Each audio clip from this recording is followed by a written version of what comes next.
But next, I want to talk a bit about catharsis and about action theory and the different phases, elements in a psychodrama and role theory. So we're going to go through some of psychodrama's core theories next.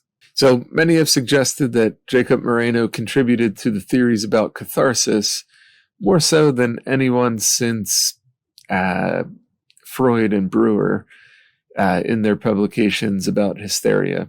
So Moreno differentiates different types of catharsis. He talks about a catharsis of abreaction and a catharsis of integration, audience catharsis and an actor catharsis. He highlights the way that catharsis is contextualized within relationships and within a social experience, and that there's a reciprocity in terms of our social experience and catharsis, that when we see someone else having a catharsis, that it fuels our own experience of catharsis. This was described previously, but it's important enough to describe it again, that the catharsis of abreaction describes the expression and release of emotions, oftentimes anger or sadness, and that a catharsis of integration is taking in something new to replace what was released. Oftentimes, this is a much quieter catharsis, and it happens on a cognitive level as well as a somatic and emotional level. The catharsis of integration is really the goal, the end goal of a psychodrama. Many times before we get to a catharsis of integration, there has to be a catharsis of abreaction. We have to help a client let go of something and release something so that they can take in something new and have that integrative experience. But it's important that we don't forget this integration. We can't just provoke intense catharsis in our clients and expect that by itself to create change, unless it's followed up by integration. In Moreno's development of psychodrama, early on in the 1920s, he created what he called the theater of spontaneity. And his idea was that he wanted to try to provoke catharsis in large groups. And at that time, he decided that the theater was the best way of creating social change on a larger scale. So he created the theater of spontaneity, where his actors would go on stage, and they would take stories from the audience or from the local newspaper, and they would spontaneously enact these stories in front of the audience, attempting to provoke catharsis within the audience. He believed that if he could provoke this catharsis in the audience, this emotional experience, that he could help cure some of the social, emotional, psychological, mental health problems within the community. In this process, what he noticed was that not only was the audience having catharsis, but his actors were also having a cathartic experience when they were role-playing. And so he started to experiment with assigning his actors different roles based on what he knew about their personal lives, their personalities, their own personal struggles, and their own experiences. And he noticed that when he assigned his actors a role on stage in the theater that seemed to correspond with personal roles in their own life, or he put his actors into situations in the theater production, the role play, that seemed to symbolically represent situations that they were in their own personal life, that the actors were having a stronger catharsis. This was some of the beginnings of his ideas about psychodrama, role-playing in therapeutic and clinical contexts. He also noted that there's a relationship between spontaneity and catharsis, that when we experience something for the very first time, our catharsis is the strongest. And that if we replicate that experience again and again, each time our cathartic experience gets diminished a little bit and a little bit and a little bit. One way of thinking about this, depicting this, is think about the first time you saw your favorite movie that you felt emotionally connected to and had an emotional catharsis during. That the first time you saw that movie, your catharsis would have been the strongest. And that each time you rewatched that movie, your emotional catharsis would be slightly less as strong as it was the first time. Each time you watched it, the catharsis, it might still be there, and you might notice other things in the movie that you didn't notice previously, but the emotional release gets a little bit less and a little bit less and a little bit less. So there seems to be a relationship between spontaneity and between catharsis, that when something happens spontaneously in our life or in therapy, we have a stronger cathartic release than if we planned out all the details of something and then experienced it. It wouldn't be as spontaneous, and thus our catharsis wouldn't be as strong. Moreno also highlights how there seems to be a relationship between action and catharsis, more so than just talking and catharsis. In a 1950 publication, Moreno writes that the greater catharsis is achieved through action is undeniable. The patient is able to express kinesthetically many feelings for which he has no words. So here Moreno is talking about bringing the body into treatment, and how in action and involving the body, the nervous system in the therapy, such as in psychodrama, that our participants can experience a much deeper and more powerful catharsis than if we were just sitting and talking about something. Zerka Moreno, in her book on psychodrama, Surplus Reality and the Art of Healing, she writes that many times the most healing of catharses happens in psychodrama scenes where we're role-playing experiences that are impossible in reality, but only possible in the surplus reality of a psychodrama. For example, many people might experience an abrupt ending in a relationship, and they might crave to have closure in that relationship. And that in psychodrama, well, in reality, they might not be able to have closure. That person may have died, or might not want to talk to them, or they might not be able to have a conversation with the person or people they need to for closure. But that in psychodrama, the impossible becomes possible. We can create a role-playing scene where the client can have that conversation and experience that closure, say the things that they need to say, express the feelings they need to express, and hear the things that they need to hear from the other person in order to have closure.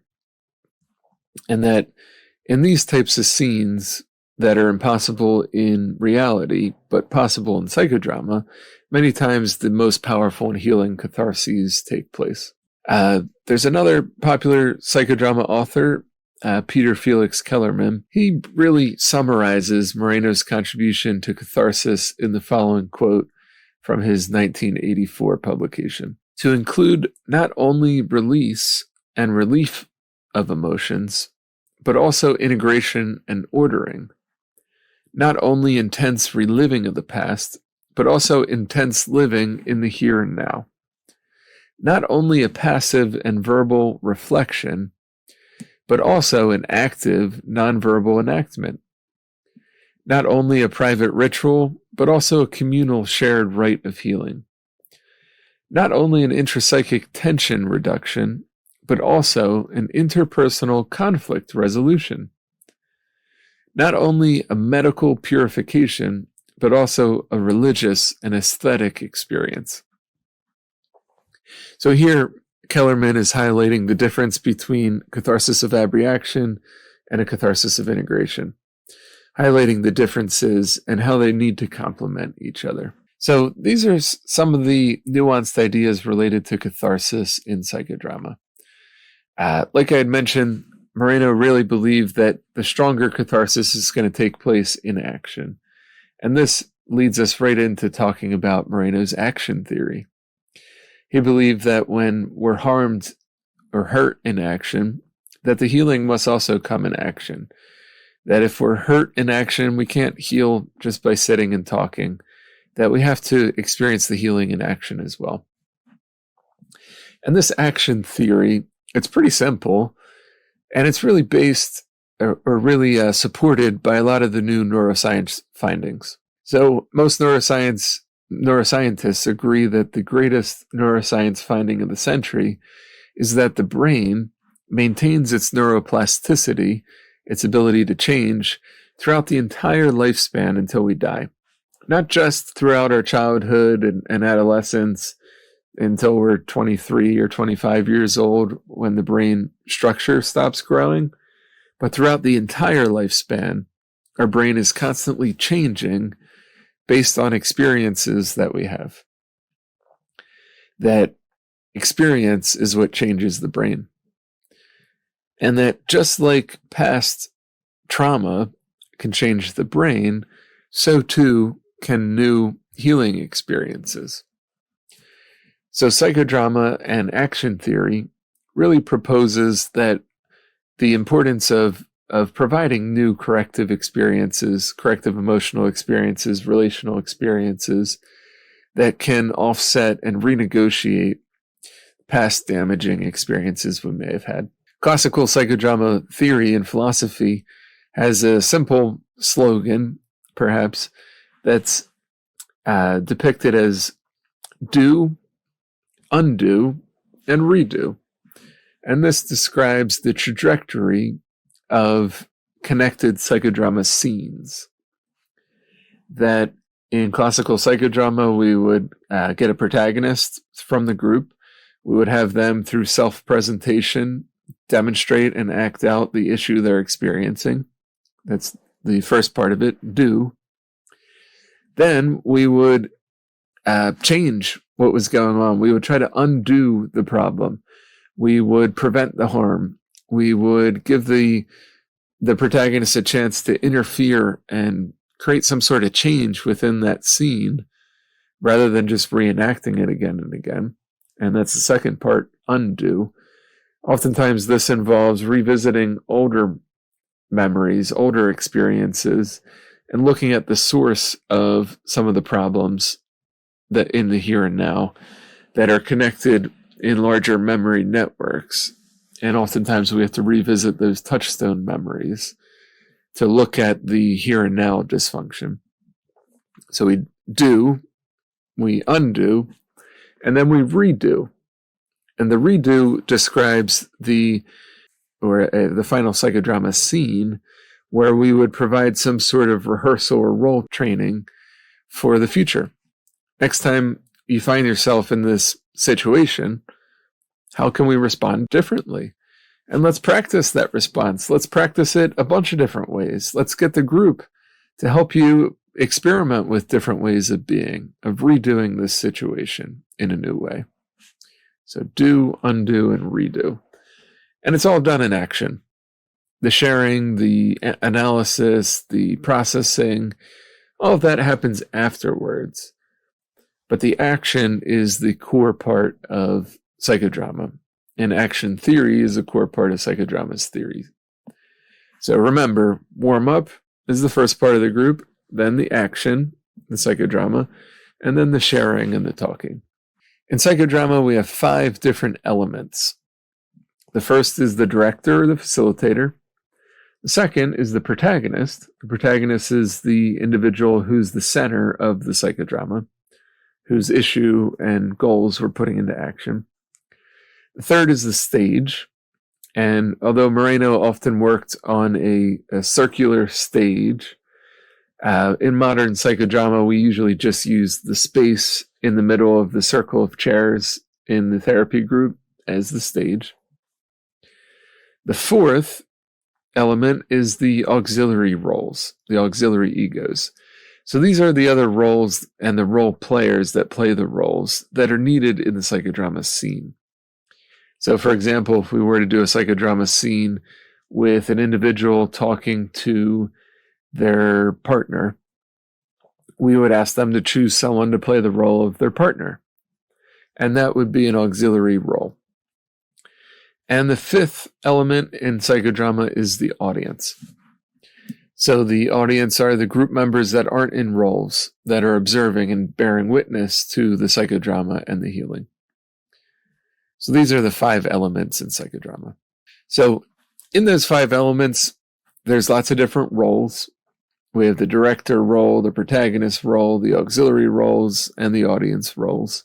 And that's a nice little segue into the next psychodrama theory that's important to highlight, which is role theory.